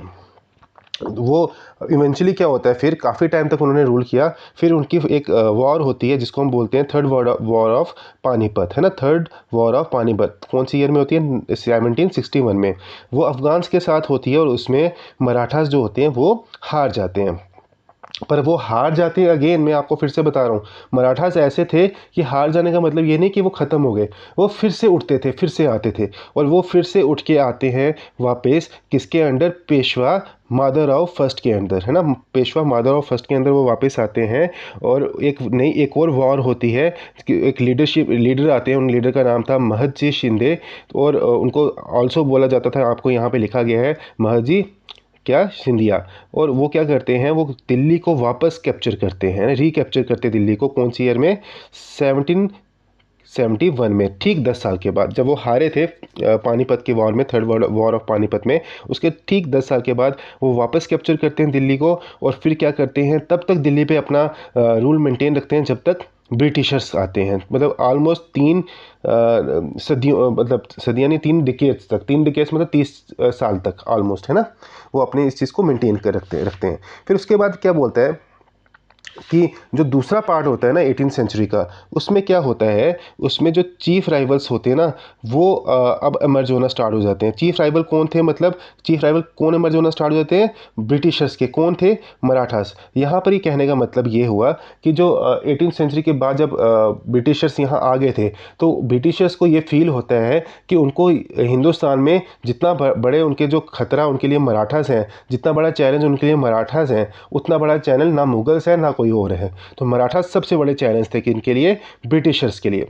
इस वजह से जो ब्रिटिशर्स थे और मराठास थे, उनके बीच में वार्स होती हैं। मेन 3 वार्स को जो माना जाता है, एंग्लो मराठा वार्स, जो 3 वार्स होती हैं उनको हम कंसीडर करते हैं, उनको माना जाता है। तो 3 वार्स होती हैं बड़ी एंग्लो मराठा वॉर्स, ठीक है।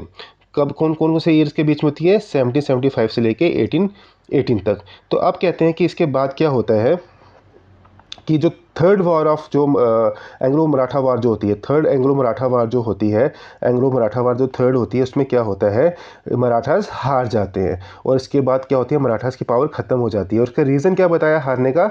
उसका रीज़न ये नहीं था कि मराठास के कोई कुछ ज़्यादा वो हो, कमज़ोर हो गए थे या ऐसा था।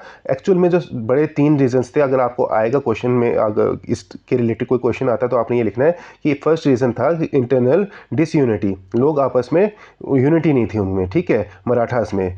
उसमें दूसरा रीज़न क्या बताया कि सुपीरियर ऑर्गेनाइजेशनल थी किसमें? ब्रिटिशर्स में। और उनके पास टेक्नोलॉजी भी जो थी वो बेटर थी एज़ कम्पेयर टू मराठास, ठीक है। In effect the Britishers took India from the Marathas more than from the Mughals. तो यहाँ से ये पता चलता है कि मराठास उस टाइम तक कितना ज़्यादा कंट्रोल कर रहे थे कि कहते हैं कि ब्रिटिशर्स ने जो इंडिया को कैप्चर किया, तो इंडिया के पार्ट को जो कैप्चर किया, वो मराठास के अंडर ज़्यादा था एज़ कम्पेयर टू मुगल्स के, ठीक है। आगे देखते हैं आगे क्या कहते हैं। आगे जब हम पढ़ते हैं तो बेटा यहाँ पर है, तो बेटा यहाँ पर हम ये देखने वाले हैं। पहले मैं आपको एक इम्पॉर्टेंट पॉइंट बताना चाहूँगा कि अगर आपको इन केस कोई ऐसा क्वेश्चन आता है कि who was the person who actually organize the first pan India anti British alliance in, है ना, तो वो कौन थे? नाना फडणवीस।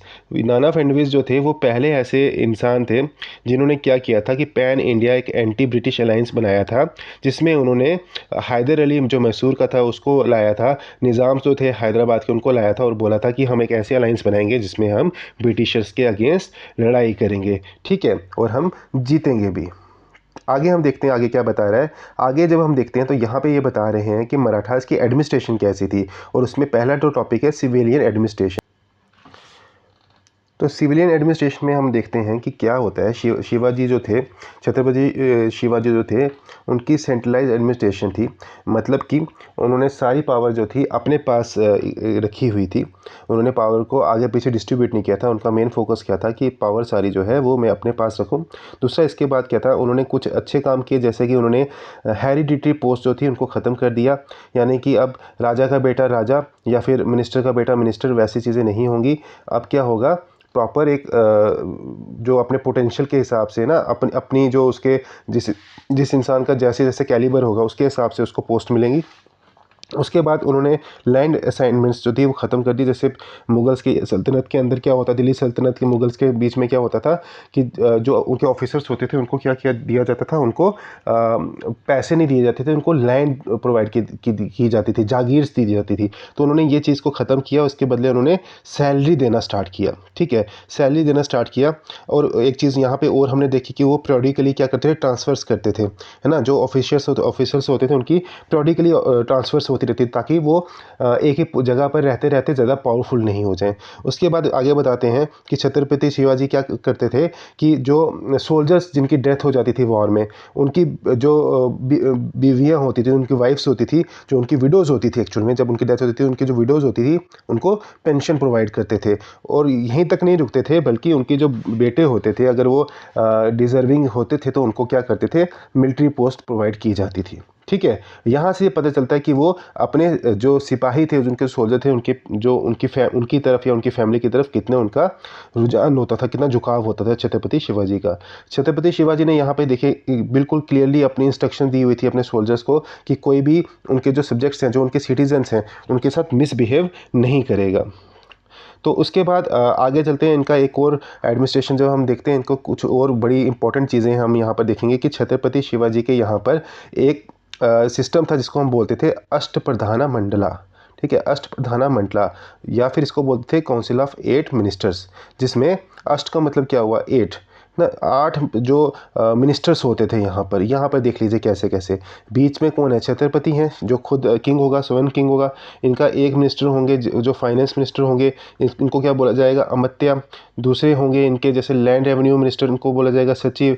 वैसे ही इनके 8 मिनिस्टर्स थे। और इनके एक मिनिस्टर थे जो जिनको प्राइम मिनिस्टर बोला जाता था, प्रधान बोला जाता था, और इसी को क्या बोला जाता था, पेशवा बाद में बोला गया। ठीक है, पेशवा बोला गया। इन सबको आप याद करेंगे, ये आपको एमसीक्यू में आ सकते हैं। ठीक है, आगे चलते हैं। आगे क्या होता है, आगे हम देखते हैं कि मतलब जो मराठास थे ऑफन वो क्या करते थे, कुछ टैक्सेस लगाते थे, है ना। रेवेन्यू जनरेट करने के लिए कुछ टैक्सेस लगाते थे, जिनमें से एक टैक्स था चौथ टैक्स। ये क्या होता था, 25% होता था।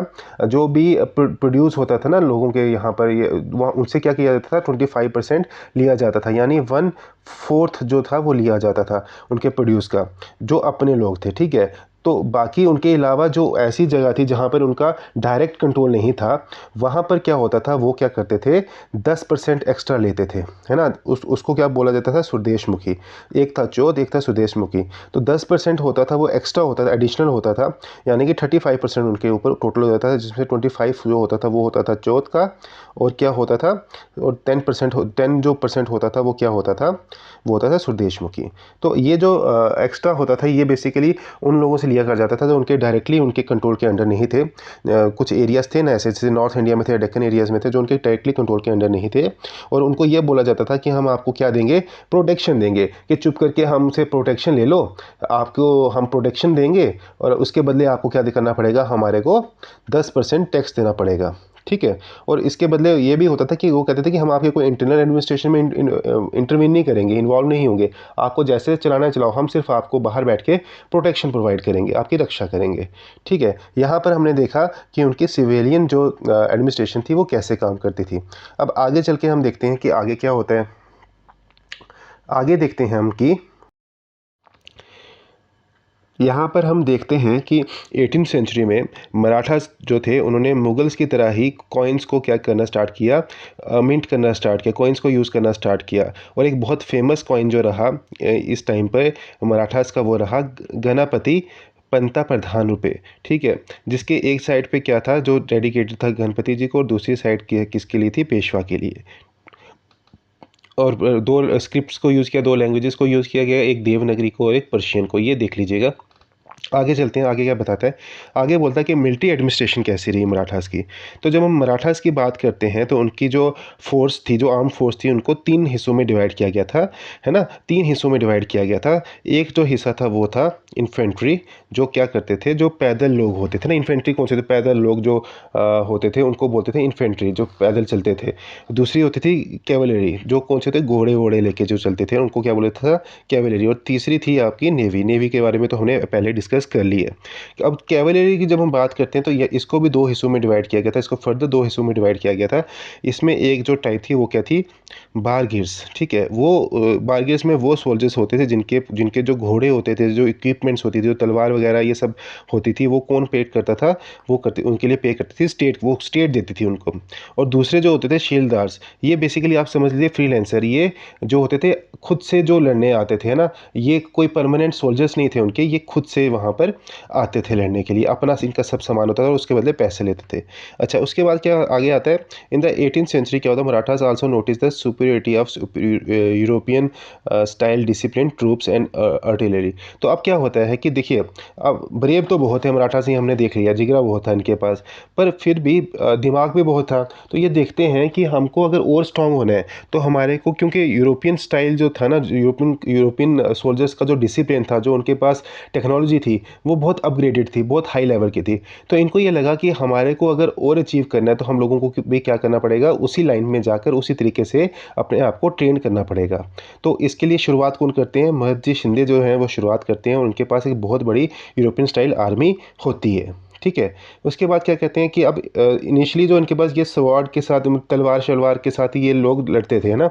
भाले के साथ, तलवार के साथ, इसके साथ मराठा जो थे वो लड़ना पसंद करते थे। बट इसका साथ साथ अब इन्होंने क्या करना स्टार्ट कर दिया? गन्स को भी काफ़ी नंबर पे इन्होंने यूज़ करना स्टार्ट कर दिया, रॉकेट्स को यूज़ करना स्टार्ट कर दिया। इवन कि जो शिवाजी के टाइम पर भी काफ़ी जो रॉकेट्स का यूज़ किया गया था, है ना। और 1770 में कहते हैं कि मेटल ट्यूब रॉकेट करके एक टेक्नोलॉजी को यूज़ करके भी किया गया था मराठास के द्वारा, ठीक है। आगे देखते हैं क्या वो बोलता है। कहता है कि अब यहाँ पर एक चीज़ पे हमारे को फोकस करना पड़ेगा मराठास के केस में। किले, है ना, फोर्ट्स।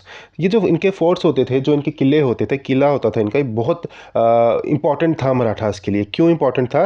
क्योंकि हमने पहले भी देखा, मराठास की जो मेन पावर थी वो इनके किले ही होते थे। क्योंकि उनकी जो लोकेशन होती थी ना, वो बहुत स्ट्रेटेजिकल होती थी। वो स्ट्रेटेजिक कंट्रोल प्रोवाइड करती थी उनको। उनको ऐसी ऐसी जगह बनाते थे, जैसे पहाड़ियों के ऊंचाई पर, पहाड़ियों पर बना दिए। कभी आप चेक करना, यूट्यूब में जाना और देखना मराठा के जो किले होते थे, वहाँ पर नॉर्मली भी आपके लिए चढ़ना बहुत मुश्किल है। तो जब आप आर्मी के साथ अगर उस पर कोई अटैक करना चाहेगा तो वो तो बहुत ज़्यादा मुश्किल हो जाता था। तो उनकी बहुत ऐसी ऐसी जगहों पर किले बनाते थे जहाँ पर आप अटैक नहीं कर सको, या फिर कुछ ऐसी जगहों पर किले बनाते थे जहाँ से वो आपको, आपकी आर्मी को जो है एक ऐसी मतलब स्ट्रेटेजिकल एडवांटेज जो प्रोवाइड करें, जिससे आप क्या कर सको, बाकी जो आपके एनिमीज हैं उस पर आप आसानी से गोरिल्ला अटैक्स कर सको, है ना। उसके बाद इनके हमने जब ये चैप्टर स्टार्ट किया था तो हमने पढ़ा था कि इनके बारे में, रामचंद्र पंत अमात्य के बारे में। ये कौन थे? ये फाइनेंस मिनिस्टर थे छत्रपति शिवाजी के।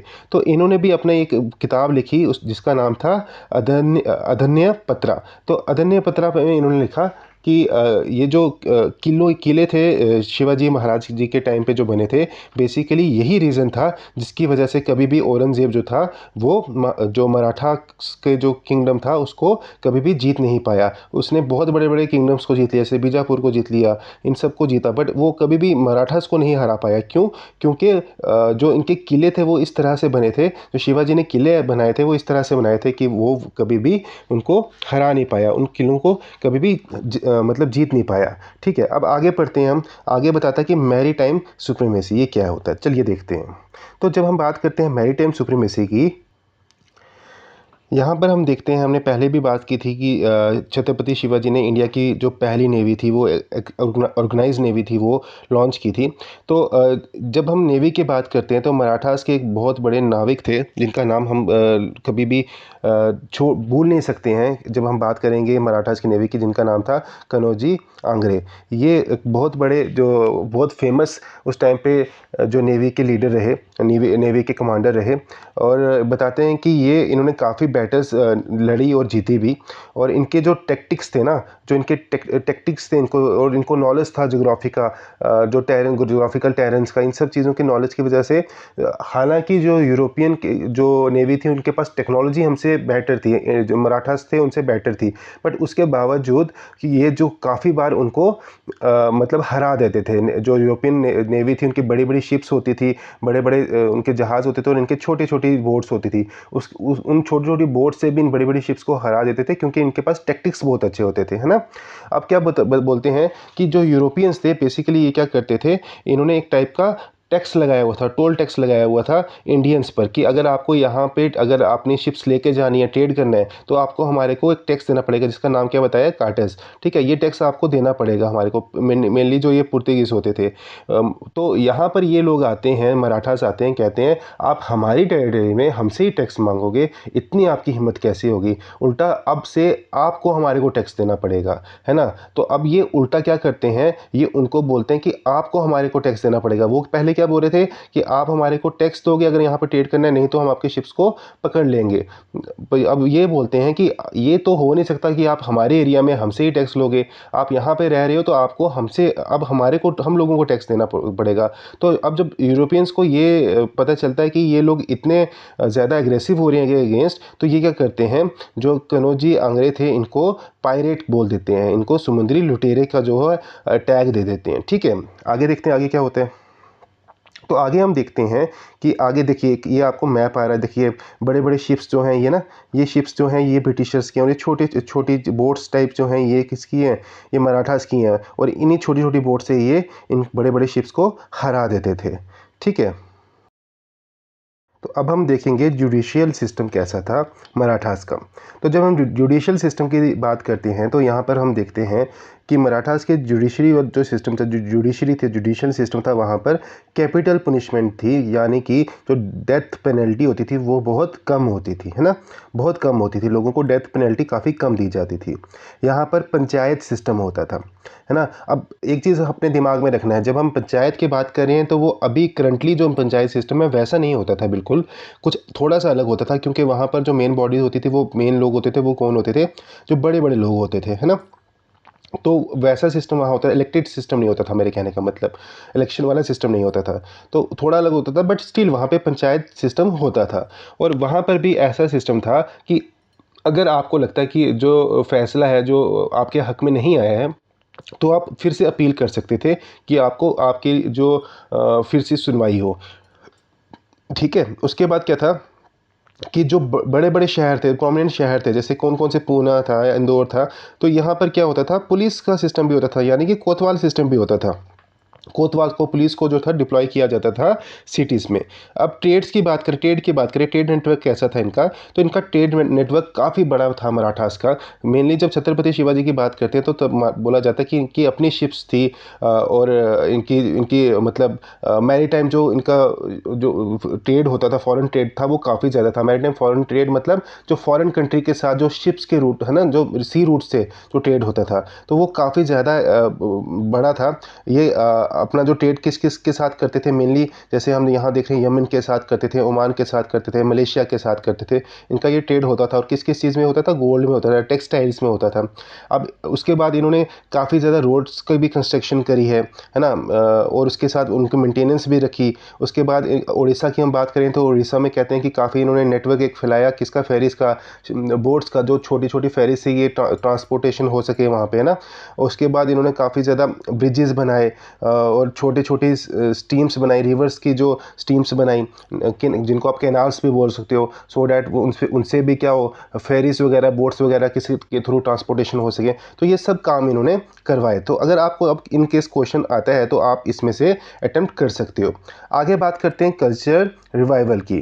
तो हम यहाँ पर ये देखेंगे कि कल्चर रिवाइवल कैसे किया मराठास ने। अब यहाँ हम देखेंगे कि कल्चर रिवाइवल कैसे किया जब हम इसकी बात करते हैं। ओ सॉरी, कहाँ गया, हाँ, इनकी इसकी बात करते हैं तो हम यहाँ देखते हैं कि मराठास जो थे उन्होंने काफ़ी ज़्यादा कंट्रीब्यूट किया कल्चर को रिवाइव करने में। मेनली जब हम छत्रपति शिवाजी की बात करते हैं तो उन्होंने क्या किया, उन्होंने स्वराज्य की बात की। और उस स्वराज्य जो उन्होंने बात की थी वो उनकी सील में नज़र आती है ना, उनकी सील्स में भी ये लिखा जाता था कि वो क्या चाहते हैं। संस्कृत का यूज़ किया जाता था मेनली जो था, और पर्शियन लैंग्वेज उस टाइम पे जो प्रोमिनेंट थी, उसके बावजूद वो किस लैंग्वेज को यूज़ कर रहे थे, संस्कृत को यूज़ करते थे। अब यहाँ पे छत्रपति शिवाजी क्या करते हैं, एक मतलब कमीशन करते हैं treatise called Rajya Vyavahara Kosha with the aim of promoting Marathi language. तो मराठी लैंग्वेज को प्रमोट करने के लिए एक ट्रीटी को क्या करते हैं, कमीशन करते हैं और बताते हैं कि हम क्या करेंगे, हम मराठी लैंग्वेज को क्या करेंगे, प्रमोट करेंगे। और इसका नाम क्या देते हैं वो, राज्य व्यवहारा कोशा।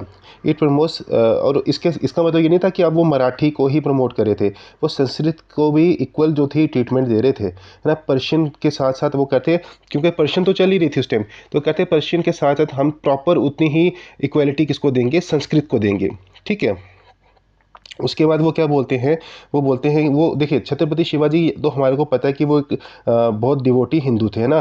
पर इसका मतलब ये नहीं था कि खाली वो हिंदुओं के लिए ही सोचते थे, वो बाकी रिलीजन्स को भी इक्वली रिस्पेक्ट देते थे ना, बाकी रिलीजन्स को भी रिस्पेक्ट देते थे वो। ठीक है। उनका जो सेफरन कलर्ड फ्लैग था वो आज भी मराठा जो है उन्होंने अडॉप्ट किया हुआ है। उन्होंने काफ़ी ज़्यादा जो था टेम्पल्स को बनाया, है ना, काफ़ी ज़्यादा संस्कृत में काम किया, मराठी लैंग्वेज में काम किया, रिलीजियस इंस्टीट्यूशंस उन्होंने काफ़ी बनाए, ये सब उन्होंने काम किए। ठीक है। और यहाँ पर जो छत्रपति शिवाजी थे, उन्होंने एक चीज़ ना दुनिया को बताने की कोशिश की। उन्होंने कहा कि हम लोगों को अपने एंशिएंट इंडिया के जो कल्चर है और जो वैल्यूज़ हैं उसमें बिलीव करना चाहिए। क्योंकि आप जितना भी बड़ा एक एम्पायर हो, जितना बड़ा भी किंगडम हो, आप इसके ऊपर अगर टिके रहोगे अपने वैल्यूज़ के ऊपर, अपने कल्चर के ऊपर, तो आप उनको हरा सकते हो, है ना। जैसे उन्होंने बताया, उन्होंने दिखाया कि मराठास लास्ट तक तो थे वो टिके रहे। उसके बाद यहाँ पे हम बात करेंगे ताराबाई जी की। ताराबाई जी को हमने देखा था कि जब शिवाजी महाराज जी के दूसरे बेटे जो थे राजा राम, उनकी डेथ होती है, तो उनकी बीवी जो थी वो चार्ज लेती हैं, उनका नाम था ताराबाई। तो ताराबाई को कहा जाता है यहाँ पर कि वो आर्किटेक्ट थी किसकी, नॉर्थवर्ड मराठा एक्सपेंशन की, है ना। वो किसकी आर्किटेक्ट थी, नॉर्थवर्ड मराठा एक्सपेंशन की। क्यों? क्योंकि जब उन्होंने देखा कि जब औरंगजेब अपनी आर्मी को लेकर डेक्कन में बैठा हुआ है और वो चाहता है कि डेक्कन एरिया वाली साइड अपनी आर्मी को फैलाएं और एक्सपेंड करें अपने टेरिटरी को, तो उन्होंने कहा कि अब ये तो खुद यहाँ बैठा हुआ डेक्कन वाली साइड, तो ऑब्वियस सी बात है कि नॉर्थ वाली साइड जो इसका एरिया है वो खाली पड़ा होगा। तो हम लोगों को क्या करना चाहिए कि नॉर्थ वाली साइड अब जाना चाहिए और नॉर्थ में जाके इसके जो इन्वेजन करना चाहिए इसकी टेरिटरी में। तो इस तरह से इनको बोला गया, और फिर मराठास जाते भी हैं और इन्वेड करते हैं, इसलिए इनको बोला जाता है कि आर्किटेक्ट थी किसकी, नॉर्थर्न मराठा एक्सपेंशन की। उसके बाद अहिल्याबाई होलकर, इनका भी काफ़ी नाम है, इन्होंने भी काफ़ी काम किया नॉर्थवर्ड एक्सपेंशन में मराठास की, है ना। यहाँ पे हम देखेंगे, आप पढ़ोगे यहाँ पे वो प्रेजेंट डे इंदौर वाली साइड उनको वो रहती थी, और उन्होंने काफ़ी काम किया टेम्पल्स को बनाने में, घाट्स को बनाने में, रोड्स को बनाने में। काशी विश्वनाथ टेम्पल जो है उन्होंने रीबिल्ड किया। ठीक है। जब औरंगजेब ने उसको डिस्ट्रॉय कर दिया था, उसके बाद उन्होंने रीबिल्ड किया। और सोमनाथ टेम्पल को भी उन्होंने जो डिस्ट्रॉय कर दिया था जब महमूद ऑफ गजनी ने, तो उसको रीबिल्ड किया। तो इन्होंने भी काफ़ी काम किए यहाँ पर, इसको आप एक बार रीड खुद देंगे। ठीक है, एक बार रीड आप इसको खुद देंगे, खुद समझने की कोशिश करेंगे। ठीक है, आगे चलते हैं। आगे हम यहाँ देखेंगे कि Chhatrapati Shivaji example continue to inspire his successors. तो अब छत्रपति जी की जो एग्जाम्पल थी ना, जो एक छाप छूटी थी ना, उससे उनके आने वाली कई पीढ़ियाँ जो थी इंस्पायर होती रही। ठीक है। जैसे भोसले जो हम क्लैन था, भोसले जो लोग थे वो नागपुर में इमर्ज हुए, और उन्होंने क्या किया, लोकल अपने कल्चर को, ट्रेडिशंस को सपोर्ट करना स्टार्ट किया, प्रमोट करना स्टार्ट किया। ठीक है। इसके बाद और भी ये इन सब लोगों ने ऐसे छोटे छोटे काम जो थे वो स्टार्ट किए, जिससे उनका अपना कल्चर था वो प्रमोट हो, अपनी लैंग्वेज जो है वो प्रमोट हो। मुगल्स के ख़िलाफ़ इन्होंने जो था वो वॉर्स की। तो यहाँ पे हमने ये देखा कि मराठास जो थे काफ़ी ज़्यादा इंस्पायर किससे हुए, छत्रपति शिवाजी महाराज से। ठीक है, आगे चलते हैं, आगे देखते हैं क्या कहते हैं। अब हम पढ़ेंगे आगे और देखेंगे, फोकस करेंगे कहाँ पे, तंजावुर में। तंजावुर क्या था, इसके बारे में हम क्या पढ़ना है, यहाँ पे हम स्टार्ट करते हैं देखना। कहते हैं कि अब क्या होता है, अब हम मुड़ते हैं, घूमते हैं किस और चलते हैं किस तरफ, साउथवर्ड की तरफ, साउथ की तरफ, है ना।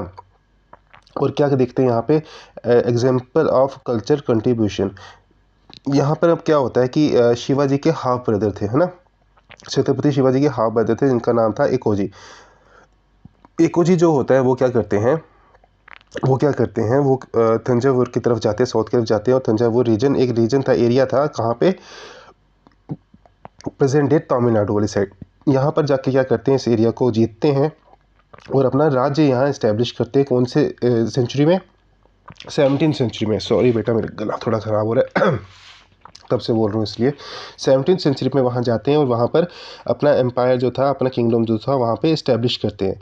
अब क्या होता है, अब इस एरिया में मराठास का रूल का बिगन होता है ना। जो तंजावुर मराठा एम्पायर जो थे इस एरिया में स्पेशली क्रिएटेड क्या करते हैं ये लोग, क्या करते हैं आहिस्ता आहिस्ता यहाँ पर। इस वजह से क्या होता है, देखिए अब तमिल का जो अपना कल्चर था, मराठास वहाँ जाते हैं तो उनका कल्चर डिफरेंट हो जाता है। तो अब ये डिफरेंट कल्चर मिलके क्या करते हैं, वहाँ पे बहुत ज़्यादा रिच और फुल ऑफ इनोवेशंस वाला कल्चर क्रिएट कर देते हैं। यानी कि अब दोनों जगह के कल्चर मिक्स होके वहाँ पर कुछ डिफरेंट ही बहुत सुंदर कल्चर बन जाता है वहाँ पे, है ना। और ये लोग जो होते हैं ये काफ़ी ज़्यादा आर्ट को प्रमोट करने वाले होते हैं, है ना। पोइम्स लिखते हैं, ड्रामास वगैरह, ये सब चीज़ों में काफ़ी ज़्यादा कंट्रीब्यूट करते हैं। उसके बाद क्या कहता है कि अब अगर हम बात करें ये जो तंजावुर मराठा रूलर्स की, अगर हम बात करते हैं जो इनमें सबसे ज़्यादा फेमस रहे वो कौन रहे, वो रहे सरफोजी सेकंड। ठीक है, सरफोजी सेकंड जो रहे काफ़ी ज़्यादा फेमस रहे यहाँ पर। ठीक है, he was well versed in many Indian and European language and wrote a Marathi play named Devendra Kuravanji. ठीक है, देवेंद्र कुरावंजी। तो यहाँ पर इनकी जब हम बात करते हैं, क्योंकि सरफोजी सेकंड की, तो कहते हैं कि इनको काफ़ी ज़्यादा लैंग्वेजेस आती थी, इंडियन भी और यूरोपियन लैंग्वेजेस में। और इन्होंने एक मराठी प्ले लिखा था और काफ़ी फेमस प्ले था, और जिसका नाम क्या था, देवेंद्र कुरावंजी। और इस प्ले में बेसिकली था क्या, ये इन्होंने जो उस टाइम में जितनी नॉलेज थी लोगों के पास ज्योग्राफी की, वर्ल्ड ज्योग्राफी की, उतनी नॉलेज को अच्छे से एक्सप्लेन किया था इस प्ले में। ठीक है, उसके बाद इन्होंने और क्या किया, इन्होंने जो मॉडर्न डे हम बात करते हैं ना इसकी कार्नेटिक म्यूज़िक की, ये उसी टाइम पर, उनके टाइम पर ही इसने जो था शेप लेना स्टार्ट किया था, है ना। हम भारतनाट्यम की बात करते हैं, इसकी भी जो आप समझ सकते हैं कि अर्ली बिगनिंग जो थी, है ना, जो अर्ली स्टेज जो थी इसकी इसी टाइम से स्टार्ट हुई थी। उसके बाद क्या होता है कि Serfoji was quite interested in medicine, और दवाइयों में भी बहुत ज़्यादा इंटरेस्टेड थे, जो मेडिकल लाइन में भी बहुत ज़्यादा ये इंटरेस्टेड थे। और इन्होंने क्या बनाया था, इन्होंने एक बिल्डिंग बनाई थी जिसका नाम इन्होंने रखा था धन्वंतरी महल। और ये क्या था, बेसिकली मेडिसिन का सेंटर था बना। ठीक है, उसके बाद इन्होंने कुछ प्रिंटिंग प्रेस भी बनाई, काफ़ी ज़्यादा कंट्रीब्यूशन रहा। इन्होंने भोंसले फैमिलीज़ के बारे में, उनकी हिस्ट्री के बारे में इन्होंने काफ़ी लिखा। कहाँ पर लिखा, एक वॉल पे, जो कहाँ पर थी वॉल, किसकी, कौन सी वॉल पे लिखा, बृहदेश्वर टेम्पल की वॉल पे लिखा। तो इन्होंने ये सब काम काफ़ी ज़्यादा किए। ठीक है, उसके बाद क्या कहते हैं, तो उसके बाद कहते हैं कि मराठास की लेगेसी कैसी रही। मराठास की लेगेसी की जब हम बात करते हैं बेटा, तो मराठास को हमने यहाँ पर इतना देख लिया कि उन्होंने मुगल्स को काफ़ी ज़्यादा जो क्या किया, डोमिनेट किया, है ना, डोमिनेंस दिखाई किसको, मुगल्स को। और मुगल्स को ही नहीं, जो ब्रिटिशर्स थे उनको भी काफ़ी उनके नाक में दम करके रखा, है ना। हमने ये देखा कि ब्रिटिशर्स को सबसे बड़ा चैलेंज किससे मिल रहा था, वो मराठा से मिल रहा था।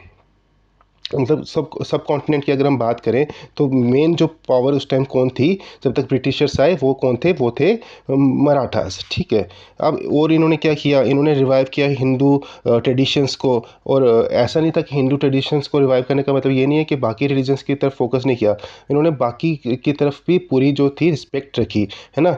उसके बाद और क्या किया इन्होंने, जो ऑपरेसिव रूलर्स थे, जो फॉरेन पावर्स थी, उनको क्या किया, उनको यहाँ से भगाने की कोशिश की। इन्होंने आइडिया लाया स्वराज्य का, और स्वराज्य का जब इन्होंने आइडिया लाया, इन्होंने ये कहा कि हमारे को सेल्फ रूल करना है, हमारे को बाहर के रूलर्स जो है, हमारे को किसी और से जो अपने आप को गवर्न नहीं करवाना है, रूल नहीं करवाना है, हमारे को खुद से रूल करना है। तो यहीं से एक आइडिया जनरेट हुआ, जो आइडिया बाद में जाकर जब हम इंडिपेंडेंस के लिए फ़ाइट लड़ते हैं अपनी ब्रिटिशर्स से, तो एक बीज बना जिसने बाद में लोगों को इंस्पायर किया, और लोगों ने इसके थ्रू अपनी जो आवाज़ उठानी स्टार्ट की for the independence of India. तो बेटा यहाँ पर हमने यहाँ चैप्टर को करते हैं ख़त्म, और हम यहाँ देखते हैं कि किस तरह से मराठास ने हमारे हिस्ट्री में कंट्रीब्यूट किया है। ठीक है बेटा, तो अब इसके बाद तो मुझे लगता है आपको कहीं और जाने की ज़रूरत नहीं पड़ेगी, आप अच्छे से यहीं से पढ़ सकते हैं। और अगर फिर भी आपको कुछ डाउट रहता है तो आप मेरे को कमेंट बॉक्स में आके विदाउट एनी हेजिटेशन मेरे से कुछ भी क्वेश्चन पूछ सकते हैं। ठीक है बेटा, तो अब मैं चलता हूँ और अगेन वही बात बोलूँगा कि अपना ध्यान रखिएगा, पढ़िएगा, बढ़िएगा, पेरेंट्स की रिस्पेक्ट कीजिएगा, टीचर्स की रिस्पेक्ट कीजिएगा और मेरे चैनल को लाइक करना, सब्सक्राइब करना और दोस्तों के साथ शेयर करना मत भूलिएगा। चलो टेक केयर बेटा, बाय बाय।